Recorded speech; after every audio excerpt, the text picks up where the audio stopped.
Welcome to Fire Rescue One's Extra Alarm, your audible source of original content from Fire Rescue One. This is Mark Bayshore, and I'll be the voice of this content for you. Listen to Fire Rescue One content when you're out and about, driving to or from work, when you're looking for some alone time at the station, or during your career development time.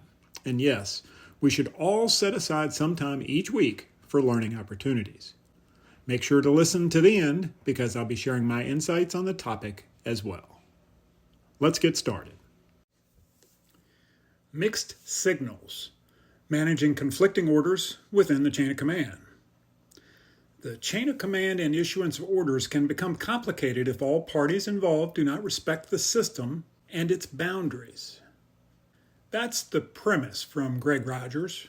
Greg is a retired Battalion Chief from the Ridge Road Fire District in Greece, New York, and he's also a content developer with Lexipol. Fire departments are considered paramilitary or quasi-military organizations, and much like the armed forces, fire departments are structured for efficiency, effectiveness, and accountability. As such, the chain of command is an essential element in the fire department organizational structure.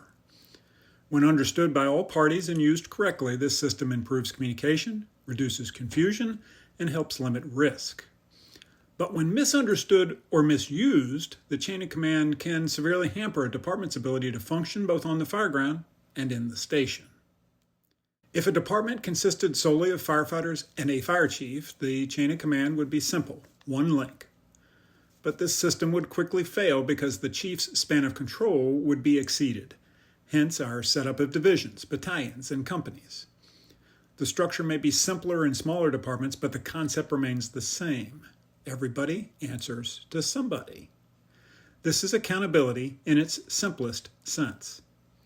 Looking from the bottom up, the chain of command appears straight and direct, but when viewed from the top down, the chain of command is a series of splits that break responsibility down into manageable pieces. These pieces are the foundation of span of control, the concept that a fire service supervisor is only capable of effectively and efficiently managing 3 to 7 subordinate people or units. The concept of span of control is already applied to incident management, but should also be adhered to in non-emergency activities. The issuance of orders is an effective means of directing fire department operations, but the authority to issue orders comes with heavy responsibility. This is because people tend to follow orders, sometimes to a fault. American social psychologist Stanley Milgram conducted a series of experiments on human obedience at Yale University in the early 1960s. His research was intended to discover and explain how humans will follow an order from somebody in authority, even if that order is unethical or unjust.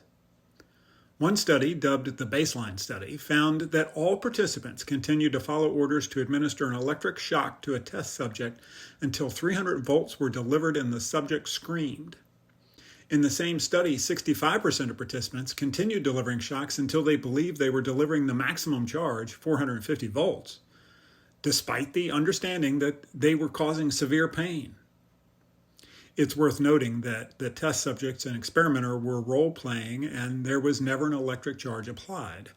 However, the participants were not aware of this. The experiments demonstrated that many people obey authority figures even when asked to perform actions they believe are wrong due to social pressures, perceived legitimacy, or fear of consequences. This provided a psychological explanation for why individuals in hierarchical systems might follow immoral orders, and the concept can be extended to apply to unsafe orders or those orders issued outside the chain of command. This behavioral tendency should be studied and understood by all personnel. Officers need to know how their authority is interpreted and that personnel may have a desire to comply with their orders, even if misdirected or inherently risky. Firefighters also need to understand this psychological phenomenon because awareness of it can help prevent them from falling into it. Because of the positional authority associated with rank, firefighters can be misled into thinking that all officers senior to them are in their chain of command, and some officers may believe that all firefighters should answer to them, but this is not the case. While members are expected to respect superiors outside their chain of command, officers must recognize that not all firefighters are under their charge. Issuing orders to those outside of your charge leads to confusion and failure, potentially ending in catastrophe.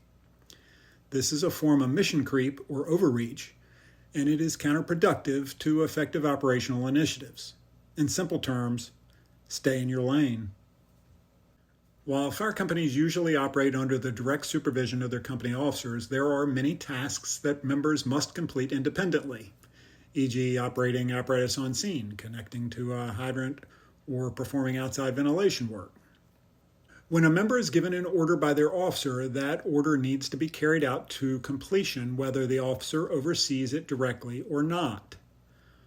One purpose of the Incident Command System, ICS, is that it helps to streamline the chain of command at incident scenes. When adhered to, orders are issued and received only within the appropriate chain of command. Unfortunately, conflicting orders are sometimes issued on the fireground. This practice creates a tremendous hazard to firefighters by splintering accountability and interrupting the chain of command. Let's review this scenario as an example.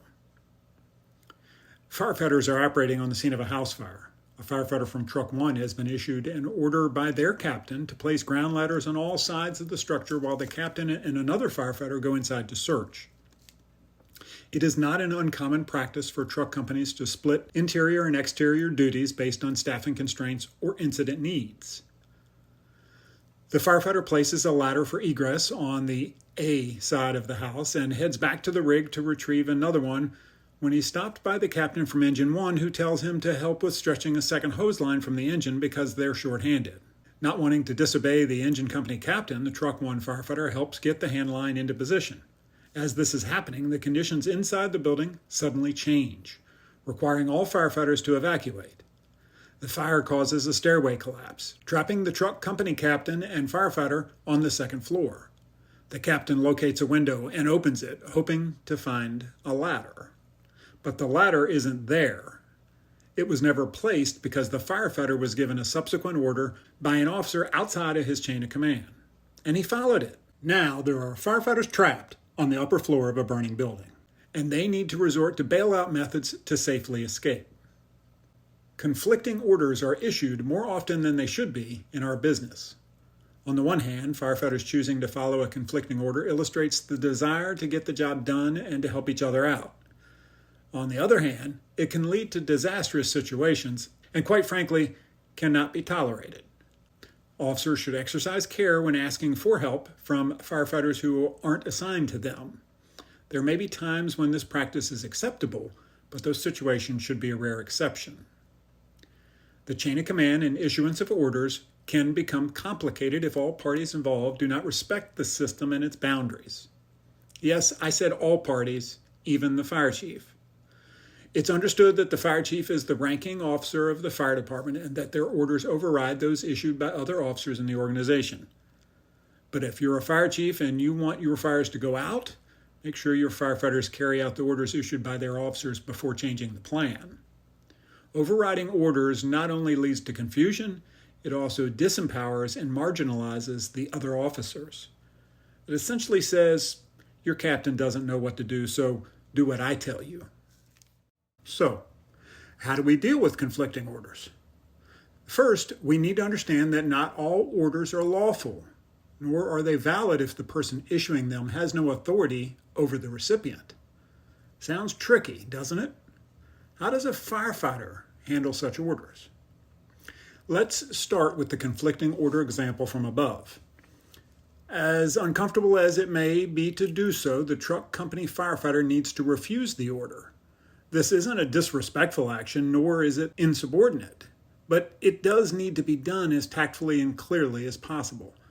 The firefighter could say something like, "Sorry, Captain, I'm under orders from my captain to get these ladders placed." That should be all the information the engine captain needs. The fireground is not the place to discuss this in detail, and if the engine company boss is unhappy with what occurred, he can discuss it with the truck company boss after the fire. What about unlawful orders? Just because someone has the authority to issue orders does not mean that they are all lawful or safe. Here's an example. An engine company is responding to a call and the officer is concerned about response time, so he tells the engineer to speed up. The The engineer, familiar with the laws and regulations governing his actions, knows he can't go any faster without violating department policy and putting people at undue risk. But he does it anyways, and the apparatus is involved in a crash, injuring firefighters and the driver of the other vehicle. Speed was determined to be a factor in the collision, and both the engineer and officer are disciplined. There are things both parties could have done to avoid this. For the officer, it's a simple fix. Don't do that. It's unethical to use your authority to order your people to do incorrect or dangerous things, period. For the engineer, it's a little more complicated. He needs to firmly but tactfully refuse the unlawful order, a simple statement like, "It isn't safe to go any faster," or "I'm not going any faster, it's against the policy, and I'm not going to put us at risk," should be enough to send the message. Claiming that you're only following orders is indefensible and unacceptable in this case.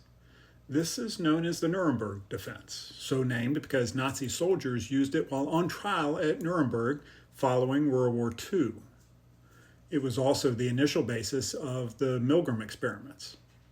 The soldiers' argument was that they should be acquitted of their war crimes because they were merely following orders from superior officers. This defense was denied as judges ruled that unlawful orders should be refused if the individual receiving the orders knows them to be unlawful. While the origins of the Nuremberg defense are egregious and extreme, the concept should be understood in the professional setting. Just because your boss says to do it doesn't make it okay. Just doing what I was told is no excuse to do the wrong thing. Department policy should provide some guidance on this. If a member receives an order that they believe to be unlawful or unethical, they should inform the officer issuing the order that they believe it to be unlawful and that they intend to refuse it. They should also contact a superior officer within their chain of command to report what occurred. However, the belief that an order is unlawful does not absolve the member from accountability. If it is later determined that the order was indeed lawful, the member may be subject to discipline. While not as critical as the operational examples, breaking the chain of command at the firehouse can have consequences as well. A company officer should take great pride in leading their crew and should also have a handle on where everyone is and what they're up to throughout the shift. If another officer is assigning tasks and responsibilities to members of the company, it leads to confusion and undermines the company officer's authority with their crew. Certain decisions in a fire department are reserved for the fire chief, so when there is a recommendation from the ranks, it should be routed through the chain of command. This might mean that a firefighter's recommendation needs to be considered by several officers before the fire chief sees it, and some recommendations never make it to the fire chief. Let's say one of the officers in the chain of command does not like the recommendation. This may be because the recommendation is unsafe, impractical, or unrealistic. But it may also be because the officer misunderstands the recommendation or has a personal bias against the idea. Even if an officer disagrees with a recommendation, it should still make it all the way to the top of the chain. In this case, the officer should indicate that they do not support the recommendation and provide some background on why. This prevents good recommendations from being missed due to personal reasons. Sometimes the chain of command is used as a mechanism to prevent ideas from turning into action. In order to prevent this, your department should have a policy that supports all recommendations reaching the intended recipient. Fire chiefs should ensure that all members understand the concept of the chain of command and the concept of lawful orders. Merely being in a position of rank that is higher than another person does not make you their boss. Members should empower proper courtesy and respect to all other members, regardless of rank. A job title or rank does not guarantee respect, nor does it excuse you from respecting others. Fire departments are structured organizations. Orders are issued and should be followed. Lack of order and discipline can cause chaos and mission failure and may ultimately cause failure at the organizational level. However, those issuing orders must adhere to the authority they have been granted and refrain from issuing orders outside of their scope. At the same time, all members should possess a strong understanding of the chain of command and the positional authority within the organization. Leaders should foster an environment where members are empowered to speak up when something is wrong and refuse conflicting or unlawful orders without fear or retribution. Well, that's a pretty powerful topic, and Greg does a good job of trying to lay out all the potentials. Really the bottom line is that the chain of command is not the end-all be-all. It's a tool in a dynamic environment of emergencies to get things done. It's also a tool during the day-to-day business of running any business to make sure that everybody's empowered to make decisions, everybody's empowered to have opinions, and everybody's empowered to do the right thing. Thanks for listening in today, and remember, you can find this article and many more on firerescue1.com. This is Mark Bayshore asking you to keep safe, stay smart, and take care.